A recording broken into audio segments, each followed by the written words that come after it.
Hello friends, कैसे हो आप लोग। उम्मीद करते हैं अच्छे होंगे और अपनी तैयारी जारी रखे होंगे। फ्रेंड्स, आज हम लोग प्रयोगवाद के अन्य बचे कवियों को देखेंगे। तो आइए देखते हैं भवानी प्रसाद मिश्र। आइए भवानी प्रसाद मिश्र का थोड़ा सा जन्म परिचय, जीवन परिचय समझते हैं।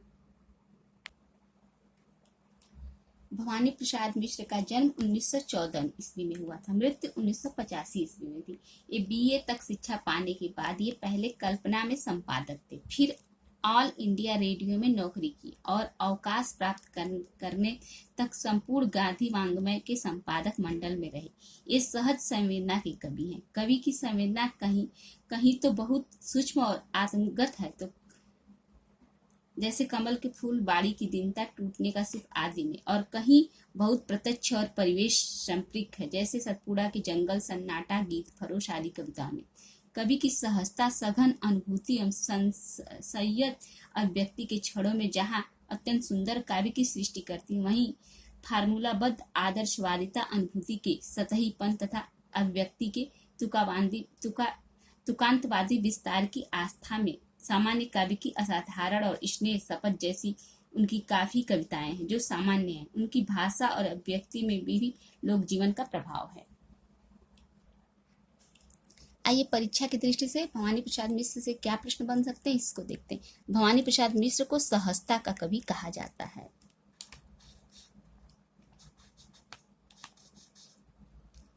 कहानीकार उदय प्रकाश ने भवानी प्रसाद मिश्र को कविता का गांधी कहा है। किसने कहा है? उदय प्रकाश मिश्र ने। क्या कहा है? कविता का गांधी। आइए इनके काव्य संग्रह को देख लेते हैं। गीत फरोश, चकित है दुख, अंधेरी कविताएं, गाधी पंचसती, बुनी हुई रस्सी, खुशबू में शिलालेख, व्यक्तिगत, अंतर्गत, अनाम तुम आते, परिवर्तन जिए, इदम न मम, कालजयी इनकी प्रमुख काव्य संग्रह हैं। बुनी हुई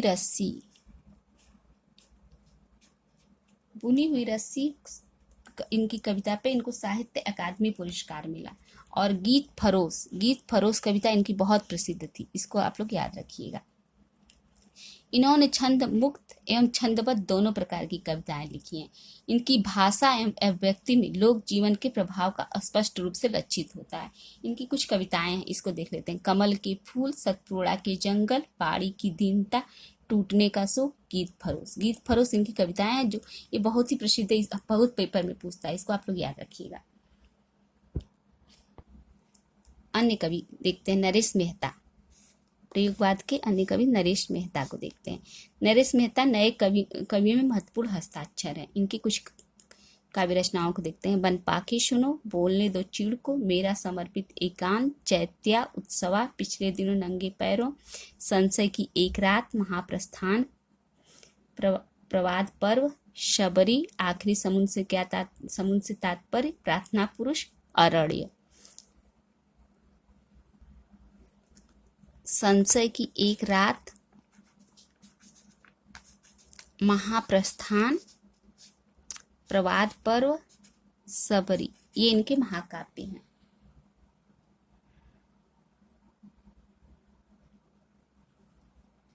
महाकाव्य नहीं, प्रबंध काव्य। क्या है? संशय की एक रात, महाप्रस्थान, प्रवाद पर्व, शबरी, ये इनके प्रबंध काव्य हैं। अरड़िया पे इनको हिंदी साहित्य अकादमी पुरस्कार प्राप्त हुआ था। संशय की रात पे इनको मंगला प्रसाद पारितोषिक प्राप्त हुआ था।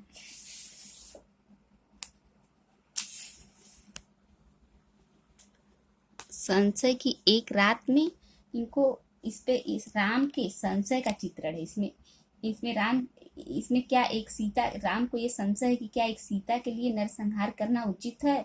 यह संशय राम के मन में उठा, और फिर उन्होंने सोचा कि युद्ध और सीता के लिए नहीं बल्कि प्रजा के लिए करना आवश्यक है।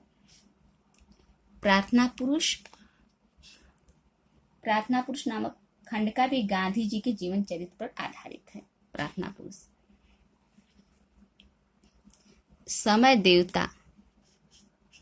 देवता शीर्षक कविता इनकी एक लंबी कविता है जिसमें धरती के विभिन्न भागों की सांस्कृतिक राजनीतिक स्थितियों का सिनेरियो प्रस्तुत किया गया है। धर्मवीर भारती। धर्मवीर भारती का जन्म इलाहाबाद में हुआ। हिंदी में एमए पीएचडी थे, परंतु ये इलाहाबाद विश्वविद्यालय में प्रारंभ में ये इलाहाबाद विश्वविद्यालय में हिंदी के प्राध्यापक रहे। 1987 तक धर्म के संपादक रहे। कवि के साथ साथ ये विशिष्ट कथाकार, नाटककार और समीक्षक भी थे।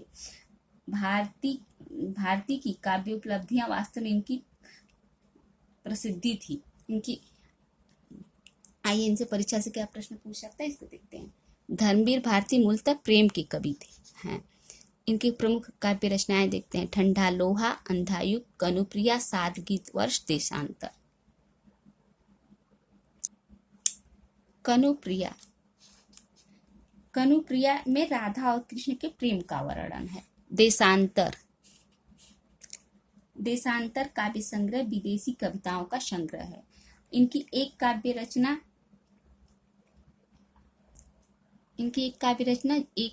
अब यहाँ मैं लिखी तो नहीं हूँ, लेकिन इसको आप लोग जान लीजिए, सपना अभी भी इनकी प्रसिद्ध काव्य रचना। इस पर इनको व्यास सम्मान प्राप्त हुआ था।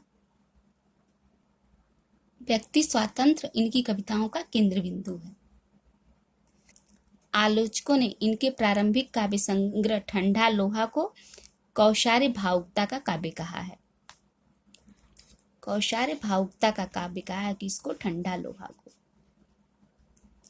सर्वेश्वर दयाल सक्सेना। प्रयोगवाद के एक अन्य कवि सर्वेश्वर दयाल सक्सेना को देखते हैं। इनकी रचनाएं क्या है, इसको देखते हैं। काठ की घंटियां, बांस का फूल, एक सूनी नाव, गर्म हवाएं, क्वानो नदी, जंगल का दर्द, खूंटियों पर टंगे लोग, कोई मेरे साथ चले। समसामयिक जीवन मूल्यों की खोज इनकी रचनाओं में है। इनकी कविताओं का भावातिरेक छायावाद से भिन्न है। युद्ध, राजनीति, संसद, बेकारी, गरीबी को अपनी कविता का ये विषय बनाए हैं। व्यंग धर्मी प्रवृत्ति के कारण खरी खरी कहने वाले ये कवि हैं।